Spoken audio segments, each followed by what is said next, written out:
Olá! No Diário de Leitura 2, no Apanhador do Campo de Centeio, a gente vai continuar a análise deste livro aqui.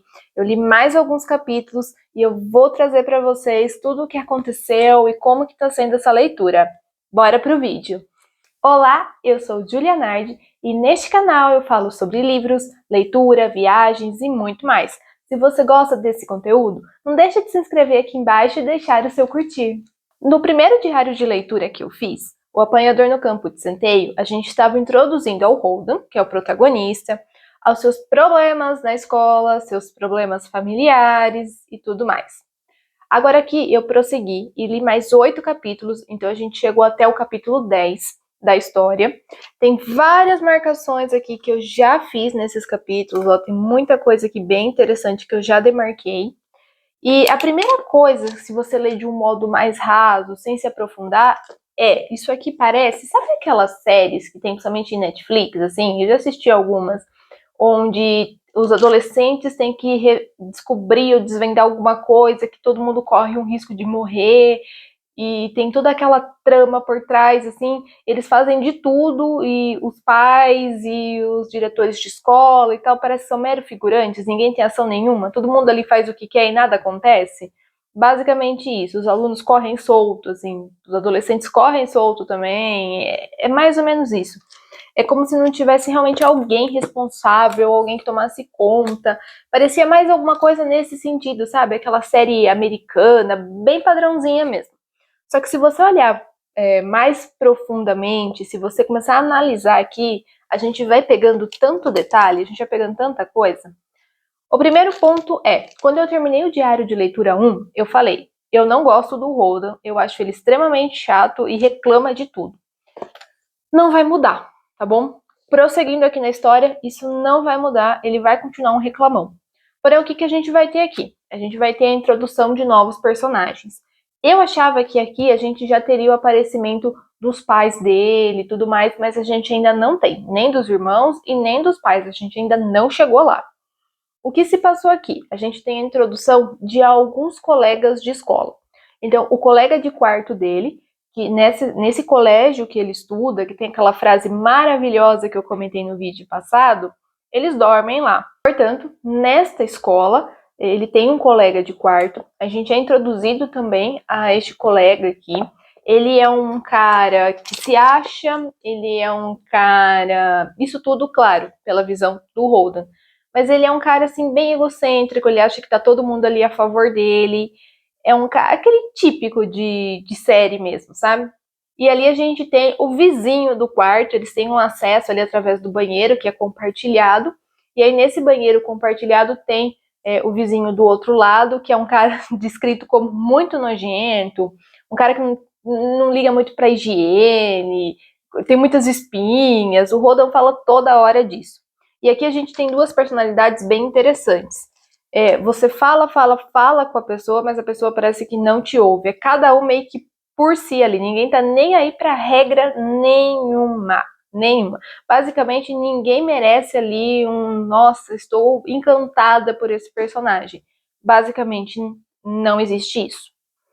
Só que agora a gente vai ter que falar do Holden, que é o protagonista, que é quem a gente vai acompanhar aqui nessa história. O que acontece aqui? A gente começa a ver que ele tem algumas particularidades.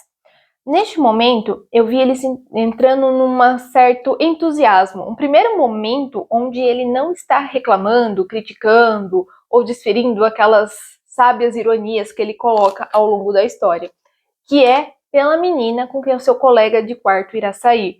Ele já conhece essa menina anteriormente, nota-se que eles tinham um certo vínculo ali, eles jogavam damas, então tinha um certo vínculo ali e ele fica extremamente feliz com aquela menina, que aquela menina, ele achou que ela tinha ido para uma outra escola de um outro lado do país e tudo mais.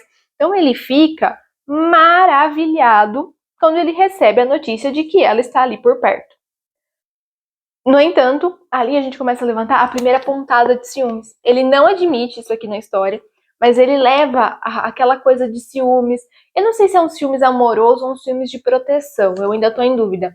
Se é uma coisa, se ele vê ela mais realmente como uma namorada, como um interesse romântico, ou como uma questão de uma irmã, por exemplo, vamos supor nesse caso. E aí, ele tem uma briga com o colega de quarto dele, porque o colega de quarto dele saiu com essa menina e ele não acha ele um cara legal, um cara adequado para essa menina e tudo mais. Por isso até que eu falo sobre a questão da proteção. Então ali a gente tem um atrito, é uma briga, mas é uma briga, gente, que briga imatura, que briga sei lá, eles estão com 16 anos, parece que eles estão ali com 13, 12 anos de idade, sabe? Começo ali de uma adolescência, é muito infantil, muito infantil. E ele sai uma treta, o Rodan se machuca, ele começa a sair sangue e tal. Ele tem algumas frases que eu acho muito interessante que ele fala, que ele se olha no espelho e ele não se assusta, ele gosta de ver o sangue ali e tal. Então tem uma atmosfera meio pesada nele, né? Uma coisa meio sombria ali. E ele xinga a um ponto que ele sabe que o colega de quarto vai bater nele e parece que é isso que ele realmente quer. Então ele tem aquela coisa, eu não sei, talvez algo um pouco depressivo, não sei, ele tem um ponto ali que é muito interessante para a história que a gente tem que prestar atenção. Prosseguindo, então ele vai sair dessa escola, ele já foi expulso mesmo da escola, ele teria que sair na quarta, ele sai na madrugada de sábado para o domingo, pega as coisas dele e vai embora. Ali num trem, ele tá indo para Nova York, e ali nesse trem ele encontra uma mãe de um colega que estudou com ele lá, e ele mente. Gente, é o capítulo inteiro. É a conversa dele com essa mãe. Ele mente tudo, tudo. Ele não fala um A de verdade. Nada, nada, nada. A única coisa que ele fala é que ele estuda naquela bendita daquela escola, de verdade. Só. Eu nunca vi. Ele, no começo do livro, ele até fala que ele é um ótimo mentiroso que se deixar ele mente o dia inteiro. E é verdade, nesse capítulo ele simplesmente enrolou a mãe do menino de uma forma, ele simplesmente foi inventando, criando ali desenfreadamente. Ali ele vai chegar então depois em Nova York, ele vai se hospedar num hotel lá, então que ele decide que ele vai ficar aqueles dias hospedado até ir para casa naquele hotel, já que ele não quer mais ficar na escola. Só que ali a gente começa a ter as primeiras percepções aqui dele da solidão. Ele começa, vou ligar pra fulano. Mas eu não gosto de fulano. Mas eu vou ligar pra ciclano. Eu não gosto de ciclano. Sabe? Ele começa ali a remoer algumas coisas. Ele continua reclamando, ele continua criticando, mas ele começa ali a remoer, porque ele se sente vazio, ele se sente sozinho. E a única pessoa que ele pensa em ligar é pra irmã, só que a irmã tem 10 anos, e ele sabe que na hora que ele ligar pra irmã, quem vai atender são os pais. Então ele não quer essa reação, ele não quer que ninguém saiba que ele tá ali em Nova York, escondido, vamos dizer assim.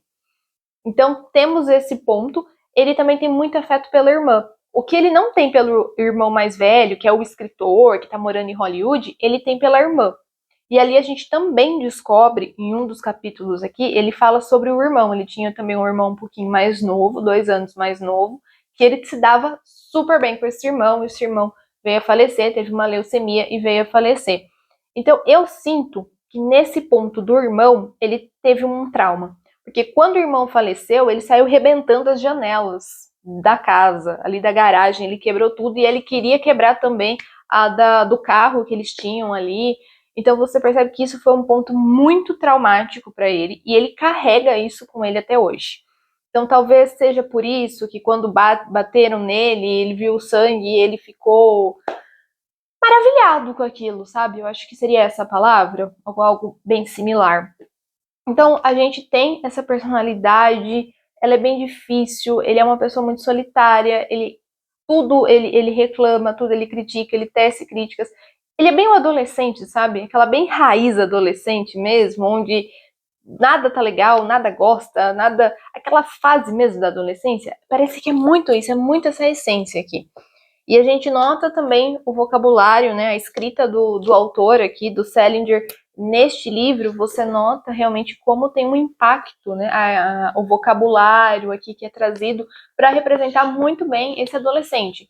Então a gente tem realmente muita repetição de palavras, muitas gírias ali que é típico do adolescente. A gente tem muito disso aqui neste livro, fazendo esse viés aqui, né? No momento, eu parei então com ele em Nova York. Ele foi para um barzinho, sabe? Toca música, coisa assim. Antes disso, ele apelou para uma amiga de um rapaz que ele conheceu um tempo atrás, que ele mal sabia o nome do rapaz.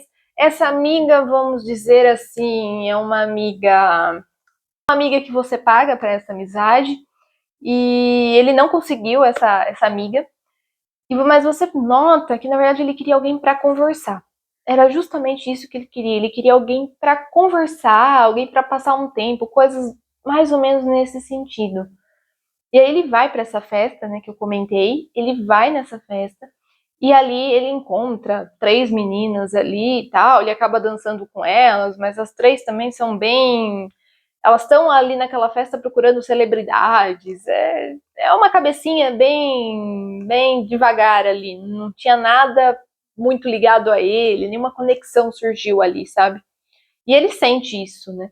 E eu parei exatamente nessa parte onde ele tá indo embora ali dessa balada ali, onde ele só pode tomar Coca-Cola, já que ele não era maior de idade, né? Então eu parei realmente nesse ponto. É um ponto onde está muito vazio para ele. Em alguns momentos chega a dar dó, mas você percebe o quanto ele cava esse próprio buraco, o quanto ele vê algumas coisas, ele não compreende algumas coisas, mas ao mesmo tempo ele também não busca ali. É como se ele estivesse num momento estagnado da vida, sabe? E aí eu tô muito ansiosa para chegar na parte onde vai aparecer os pais, porque eu acho que os pais vai ser uma chave muito importante aqui para a história, pra gente conseguir desvendar mais sobre a personalidade do Holden. A gente sabe que ele é uma pessoa que tá com traumas, a gente sabe que talvez a família ele não seja tão presente, então eu quero entender um pouquinho mais sobre isso.